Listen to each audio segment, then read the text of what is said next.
नाम है एहतशाम और मैं इस्लामाबाद में रिसाइकल्ड मेटल को कन्वर्ट करता हूँ स्कल्पचर्स में और यही मेरा शौक़ है और यही मैं कर रहा हूँ।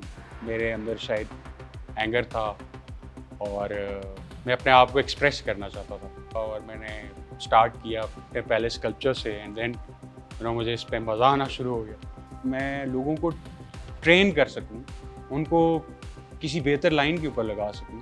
तो एक बंदा मुझे मिला मार्केट में नोवेयर, आउट ऑफ नोवेयर, ना बोल सकता था ना सुन सकता था। उसके साथ जब मैंने काम शुरू किया तो मुझे लगा कि यार ये इम्पॉसिबल है, बट ये जितना प्रोसेस हमने काटा है इकट्ठे, उस प्रोसेस में मतलब हमारी कम्युनिकेशन खामोशी हुई। सिंगल हैंडेडली हमने इसको स्टार्ट किया था। करते करते जब ये डायनासोर हमने क्रिएट किया तो मुझे लगा इसके ऊपर ऑलमोस्ट 2 to 3 मंथ्स इमेजिनेशन से, अपने थॉट प्रोसेस से विदाउट अ स्केच मैं उसको बनाता हूँ और एग्जीक्यूट करता हूँ। 25 फुट 30 फुट के साइजेस बनाता हूँ तो मुझे 2 से 3 महीने लग जाते हैं। आई वांट कि मैं काइनेटिक मूवमेंट के साथ चीज़ें बनाऊँ, ऐसी चीज़ें बनाऊँ जिस पे मैं मसल की मूवमेंट लेके आऊँ और वो मैं कर सकता हूँ। अल्पाइन आइबेक्स एक बल्गेरियन स्पीशी है, स्टार्ट लिया था इस काम की सूरत में और फिर उसके बाद मैंने डायनासोर बनाया, फिर मैंने उसके बाद शेर बनाया, फिर उसके बाद मैंने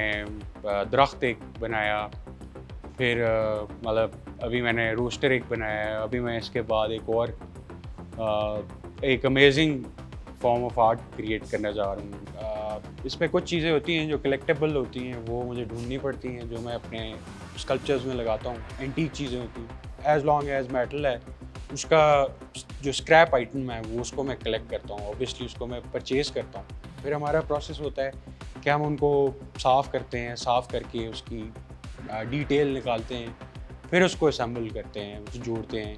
तो फिर उसको हम केमिकल्स के साथ साफ़ करके, क्योर करके, एंटी रस्ट लेयर लगा के, ताकि वो इंडोर हो आउटडोर हो, वो मेंटेन कर सके अपनी शेप। जो यंगर जनरेशन है वो जिस डायरेक्शन में है, जो मैं आजकल देख रहा हूँ, मैं चाहता हूँ उनको और चीज़ें दिखाएं। आप मीडिया में हमेशा एक चीज़ दिखा रहे हैं, सोशल लाइफ दिखा रहे हैं, आप ये फॉर्म ऑफ आर्ट दिखाएं, आप इस तरह की और चीज़ें दिखाएं। इवेंचुअली कोई भी मेहनत करेगा तो उसको उसका रिजल्ट नज़र आएगा। मुझे मेरे काम में नज़र आता है। I am happy with my work. तो आई होप कि लोगों को भी पसंद आएगा और आई बिलीव कि आएगा इंशाल्लाह।